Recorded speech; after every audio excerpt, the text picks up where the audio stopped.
السلام عليكم ورحمة الله وبركاته أصحابتك وحرن جنال كمركز السود واضح أدي هذا ومحسنتين ومركي لبعض أمانته هودا أن كوكولنا مقالكم وحربا إن ندي كل وذا جهول جلده إذا ماذا آيس أي تضبط كلبات كوذان مقالوين كمتاناه سين بول يا مينيابوليس أي وحى لجو قبقبتي ضد أذو فربضان أو الصومالي أي كجرتو هذا إذا ماذا آيس وحي شيئين إن ضد لبعض تنقف كبضان أي حرين يدو لبا هول جلك تضبط كلبات أو سعودو shalay waxaa la arkayay iyagoo maqaaxiyo iyo sidoo kalena xaafadda sida Riverside galayay waxay ciidamada ay sheegeen 70% dadka ay xireen inay yihiin dad dambiye leh gudoomiyaha gobolka Tim Wallace ayaa sidoo kale waxa uu waraaq u diray wasiirka amniga gudaha Christine Oom oo wasaaradeeda ay ciidamada ICE hoos yimaadaan waxaana uu sheegay in ay bal faahfaahin ka soo bixiso iyo sharaxaad dadka ilaa iyo hadda la xiray oo waliba dad sharci leh ay ku jiraan muuqaalkan marka waxaan rabaa inaan idin kula wadaago shalay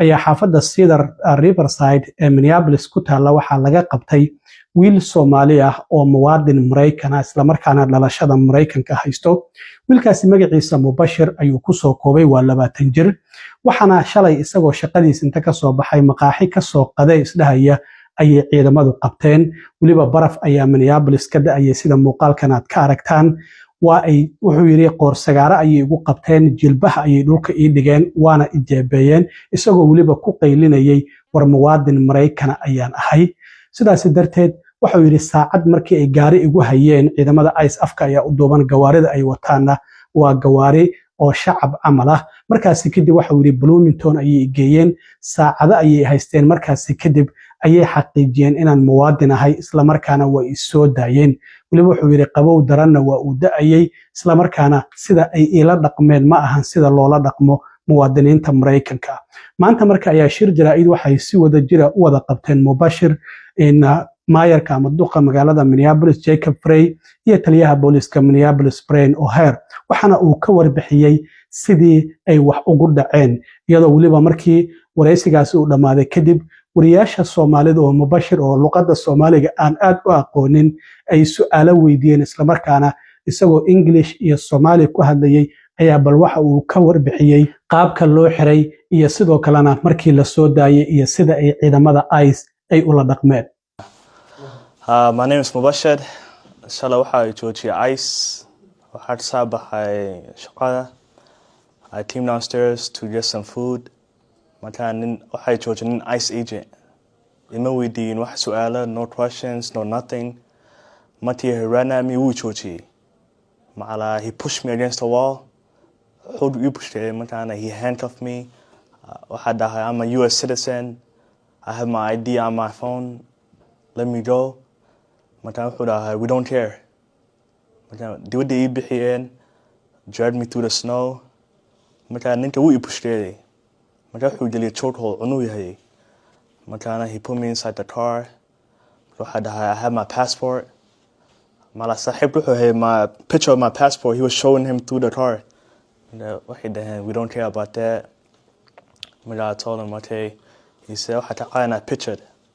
So I told him I could give you my name, my date of birth, and I have my passport on my phone. Can I show you? But then they said no. They turned off my phone. They turned off the location. But he did all the way in Bloomington. My first way in Cedar, which was like 1 hour. How we here for no reason. Let me show you my passport. Like we don't care. How sorry we went all the way to. They took me to Bloomington finally. But in Bloomington, when we arrived, they made me step outside. It was snowing, and I told them, "Can I go outside? I'm cold."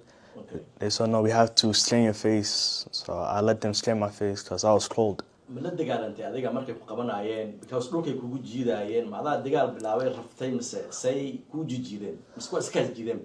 I was handcuffed. Okay. More handcuffed to her. Oh. But they just pushed me for no reason. Waxay ahayd about 2 p.m. malaha. Waxay weyn waa Cedar. Ani bes wanu ha. Waxa doonay cunto. Okay.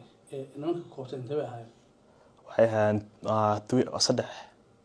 Markii ugu rasmi ah. Wala waxba nothing more than ICE stop.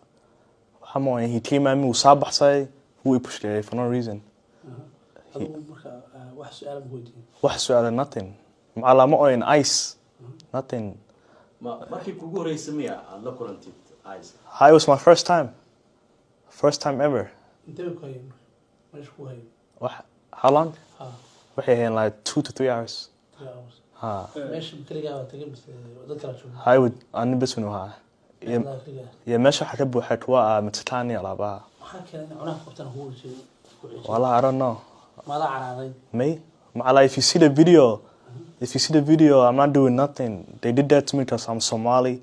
They see that I'm different than anybody else because I'm handcuffed. I can't do nothing. I have my ID. I'm a U.S. citizen. But they just pushed me to the ground for no reason. Yeah. Hello, ha. Me waxa la helay Maxamed Nuur. So we shade down. illa dibti markii lagu geeyay illa hadda maxaa dareemaysaa? Wallahi I feel hurt. I feel targeted. I don't even feel safe. I don't even feel safe outside because I'm in Somalia, and even though I'm a U.S. citizen, they could do this to anyone else. Waxaa jira dhalinyaro sidaada oo kala ah oo shaqaysta school aada ay daawadeen videohii adigoo citizen ah runtii cunaha lagu qabtay oo lagu jir dilaayay maxay tahay fariinta aad u diri lahayd dadka adigoo kale ku daawanayo oo dhalashada Mareykanka haysta? Well, like there's nothing to really do. I was a U.S. citizen. I told them I'm a U.S. citizen. I have my passport. It's on my phone. If they're doing this to me, I feel like no one else is safe. I'm a U.S. citizen. They could do this to anyone else. No one is going to stop them, even if you're undocumented or anything. waalidkaaga ka waran markii ay ku arkeen sida lagu galay maxay dareemeen? Wallahi way naxeen. They try and find me.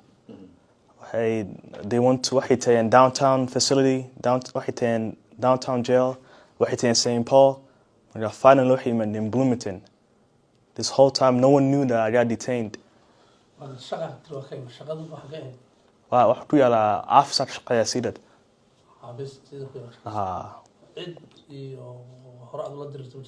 Me?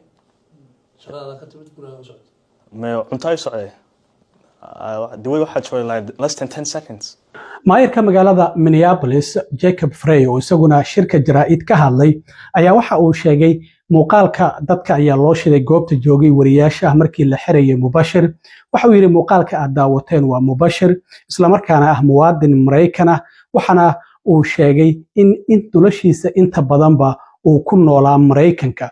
sidaas darteed waxa uu yiri shalay ciidamada ICE ayaa jilbaha dhulka u dhigay waana jeebeeyeen xabsi ayayna geeyeen iyadoo wax sababa aysan jirin. arintaasina waxay xadgudub ku tahay sharciyada iyo waliba dastuurka Mareykanka. qof wada iska socdo in loo xiro waxaad u egtahay Soomaali ayaad u egtahay. arintaas waxa uu yiri waa mid sharci darro ah. waxa uu na sheegay in arintaasi qof kasta oo Mareykan ah ay ku dhici karto. waxa uu yiri haddii aad dimuqraadi tahay iyo haddii aad Republican tahayba arintan waxa uu yiri arin lagu farxo ma ahan. sidaas darteed waxa uu sheegay in arintan sidoo kale aasaasayashii Mareykanka iyo sidoo kalena dadka u ololeeya cadaaladda arintan waxa loo baahan yahay waxa la joogaa waxa uu yiri xilligii aan istaagi lahayn isla markaana aan hadli lahayn. waxa uu yiri waxaan doonayaa inaan su'aal iska basic ah oo caadi aan weydiiyo qof kasta oo muwaadin Mareykan ah. waxana aan ka doonayaa jawaab caadi ah. ma tahay qof muwaadin ah oo Mareykan ah? haddii aad tahay waxa Mubashir ku dhacay adigana waa kugu dhici karaan oo Mubashir kama duwanid ayuu yiri maayirka magaalada Minneapolis. waxana sidoo kale uu sheegay in ciidamadan ICE ay xadgudub ay sameynayaan. sidaas darteed amarka sare oo la soo siiyay uu yahay taga Minneapolis dadka sharci darrada ah ee Soomaalida soo xirxira. arintaasina waxa uu yiri arin macquula ma ahan. waa una ka digay waxa una sheegay in arintaasi ciidamada ICE iyaga nafsad ahaantooda waxa ay qabanayaanba aysan ogeyn. haddaba maayirka magaalada Minneapolis oo shirka jaraa'id oo wiilka shalay ICE ay xireen Mubashir iyo ay joogeen taliyaha booliska Brian O'Hare isagoo ka hadlayay waxa uu yiri What you very clearly saw in that video was Mubashir, an American citizen, someone who has been here nearly his entire life, tackled, handcuffed, taken into custody for no reason at all, in clear violation of law and the Constitution of the United States, for simply walking down the street and looking like he's Somali. This should make every single person in America, whether you are a Democrat or Republican, livid. For those that believe in the work of the founding fathers, for those that believe in the maintenance and endurance of our republic, for those that want to stand up for justice, now's the time to be speaking out. Because I've got one basic question for everybody who's watching, and I'm looking for one basic answer. Are you an American citizen? If you are an American citizen, you yourself may be in the crosshairs of this administration, because in that sense, you're no different than Mubashir. This is a person that was leaving for his lunch break.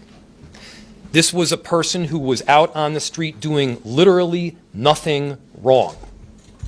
And what we saw by these ICE agents that clearly did not know what they were doing was violence, an unwillingness to hear the simple truth, which he was repeating again and again, which is, I'm an American citizen.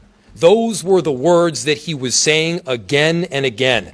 Those words, if nothing else, should give them a minute of pause so that they could find out, hey, who are you? What's your name? Are you a citizen or not? Have you done literally anything wrong at all other than existing in the world? The answer is, of course, no. And the reason we're here right now is, I believe, some directives were given from pretty high up that just can't be carried out. Directives like, I want you to go to Minneapolis and target the Somali community and deport a bunch of illegal or undocumented immigrants. aad iyo aad u mahadsantiin asxaabta intaan mar kale kulmi doono waa saaxiibkiina cilmi waarwadin la sida iyo nabadgelyo